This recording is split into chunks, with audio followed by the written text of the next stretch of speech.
পিছনে? নিশ্চিতভাবে বাংলাদেশিদেরকে প্রিভিলেজ দেওয়ার লোক এখানে রয়েছে। লালবাজার এই সমস্ত জায়গায় কাদের বসবাস সেটাও আপনারা জানেন।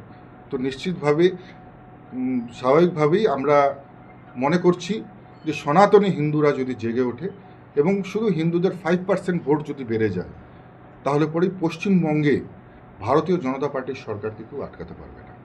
একটা অন্য প্রশ্ন, যে গত 29শে মে থেকে 12ই জুন পর্যন্ত কোচবিহারে 64 জন বাংলাদেশি ধরা পড়েছে বা আত্মসমর্পণ করেছে।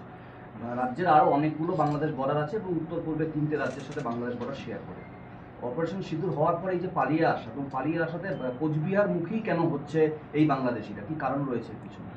নিশ্চিতভাবে বাংলাদেশিদেরকে প্রিভিলেজ দেওয়ার লোক এখানে রয়েছে, যে কারণে বাংলাদেশিরা যে দেখুন, ভারতবর্ষের বিভিন্ন রাজ্যে বিভিন্ন জায়গায় বাংলাদেশ থেকে ইনফিল্ট্রেট হওয়া যে সমস্ত মানুষরা রয়েছে, তারা বিভিন্ন জায়গায় বিভিন্নভাবে হয়তো কেউ কর্মসংস্থানের সঙ্গে যুক্ত, কেউ হয়তো বিভিন্ন ধরনের 2 নম্বরী কাজের সঙ্গে যুক্ত, এবং তারা যখন বুঝতে পেরেছে যে মোদিজি কঠিন পদক্ষেপ নিতে চলেছে, ঠিক সেটা বুঝতে পেরেই কিন্তু তারা আবার পলায়ন, অর্থাৎ তারা ফিরে যাচ্ছে। নিশ্চিতভাবে আমরা সাধুবাদ জানাই। আমরা বলবো যে এখন পর্যন্ত সময় রয়েছে, যাদের কাছে সঠিক নথি নেই, যারা বেআইনিভাবে ভারতবর্ষে এখনও বসবাস করছেন, তারা পালিয়ে যান। আপনাদের জন্য কিন্তু বিপদ সামনে কিন্তু ঘনিয়ে আসছে। আপনাদেরকে যেতেই হবে যে কোনোভাবে, কারণ কোনো রকমভাবে বেআইনিভাবে যারা ভারতবর্ষে বসবাস করবে, কোনো রকমভাবে ভারত সরকার সেটাকে টলারেট করবে না।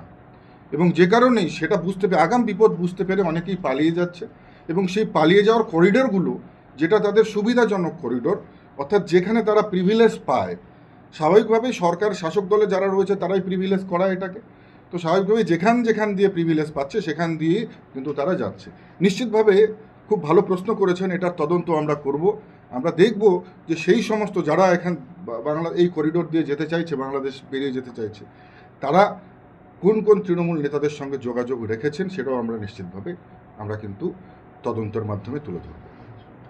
নবীন বাংলা নামে একটা সংগঠন যারা ধুবড়ী এবং কুচবিহারের একটা অংশকে বাংলাদেশের সাথে নিতে চায়, এরা আনসারুল বাংলার সঙ্গে যুক্ত টিম। এরা বাংলাদেশের জঙ্গি মাত্র গুলি নির্দেশ দিয়েছেন আসামের মুখ্যমন্ত্রী।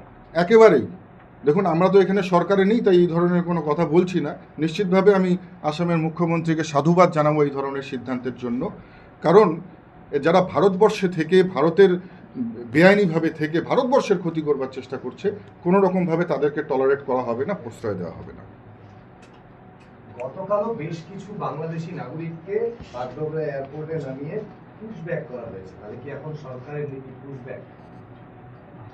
সেটা তো আপনারা বাংলাদেশ বিমানবন্দরে খবর রাখলে পরে বুঝতে পারবেন।